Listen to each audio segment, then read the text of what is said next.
بسم الله الرحمن الرحيم، وصلى الله على نبيه الكريم.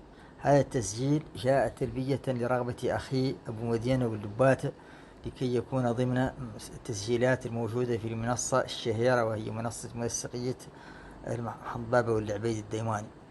وسأتناول في هذا التسجيل شخصية مهمة من الشخصيات السياسية الموريتانية، وهو سيد مختار اليحيى نجاي، الذي كان من بين تلك الكوكبة من الرجال التي تسمى بجيل التأسيس، التي كان لها الفضل في بناء أركان وأسس دولة موريتانيا أو الجمهورية الإسلامية الموريتانية. ولد سيد المختار اليحيى نجاي في أطار سنة 1916 لأبيه يحيى نجاي المنحدر من منطقة النهر، من أسرة وظيفية عريقة عرفت بالفضل والاستقامة والتدين. أما أمه فهي سكينة بنت أحمد بابا ولسيد مبارك وللخرشي، وبيتها من بيوت الزعامات في أولاد عزوز من أولاد بسبع. وشدته من الأم هي فاطمة العزيزة بنت منصور من أولاد ريم، خاصة من لديكات.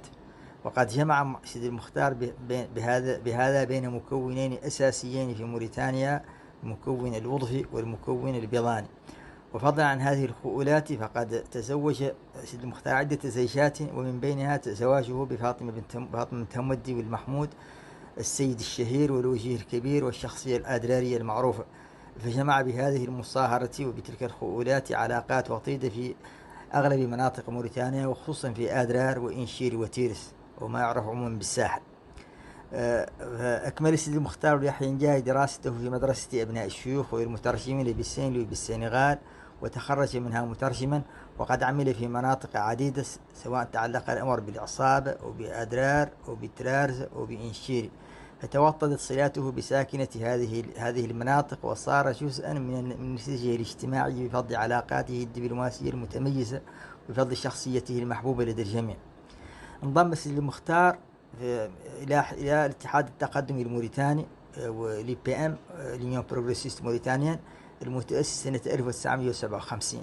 وكانت عضوية هذا الحزب أو أغلب أعضائه من الزعامات التقليدية ومن شيوخ القبائل ومن موظفي الدولة الإدارة الفرنسية.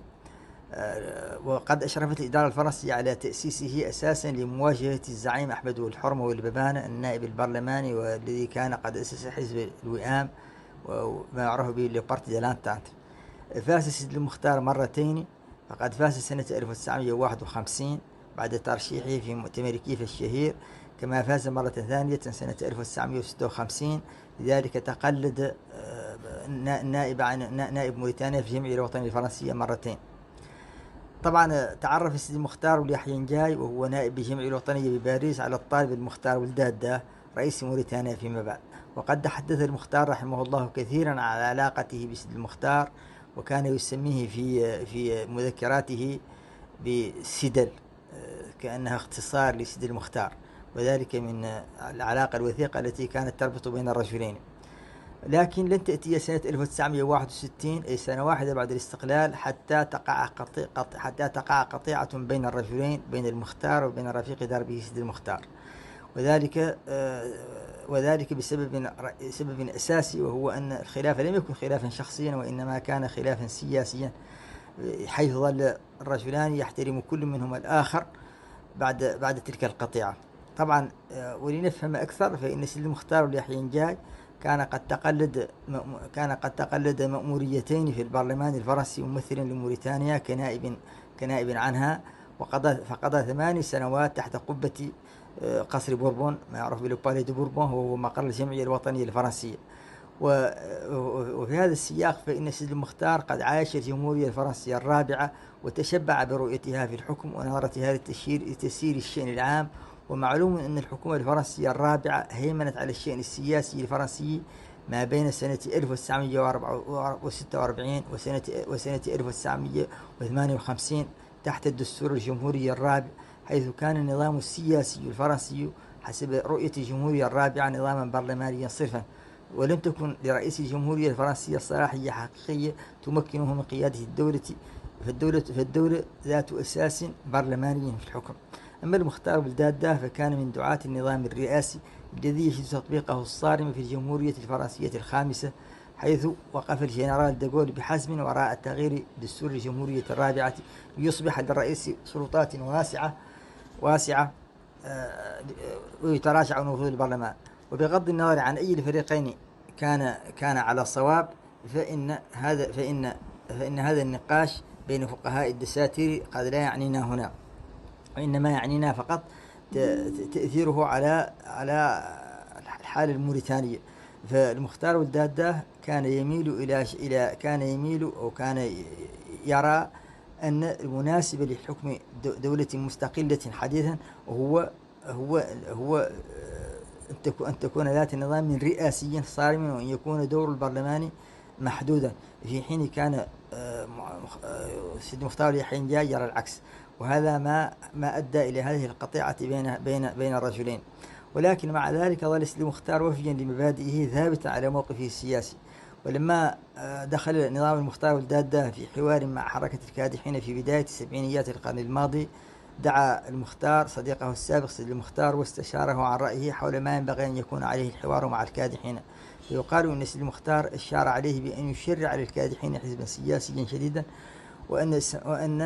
لأن سماع أي نظام لصوت مخالف خير له من احتواء أصوات كثيرة. لكن الرئيس المختار ظل وفيا لقناعته وأعرض عن رأي سيد المختار. طبعا سيد المختار هنالك جانب أدبي لا بد أن نذكره، وهو أن يتعلق بأدب السياسة. همام رحمه الله تعالى كان يلقب سيد المختار بولي الخال، لأن كلاهما أخواله أولاد بالسبع. وكان همام ذا حضور قوي في السياسة الموريتانية في خمسينيات القرن الماضي، وكان ذا علاقات واسعة بمراكز النفوذ في جميع ولايات موريتانيا.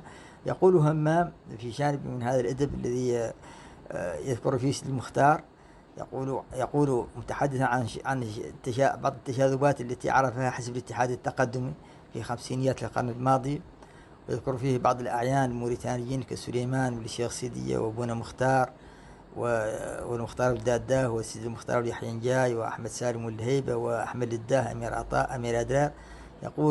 يقول همام سليمان وابونا مختار والمختار وسيد المختار وأحمد سالم وأمير عطار، ذاك الشغل بو يتوالى. سليمان ترك شد أخبار الزرق مع ولي الخالة، وولي الخالة كاصر الأظفار من سليمان بذيك الحالة، وأحمد الداه النار لله الحقنا في اليم عشالة، ذاك اليم مغفر فيها الله تبارك وتعالى. توفي سيد المختار رحمه الله تعالى عن 81 سنة، وذلك في 25 يناير 1967 رحمه الله تعالى.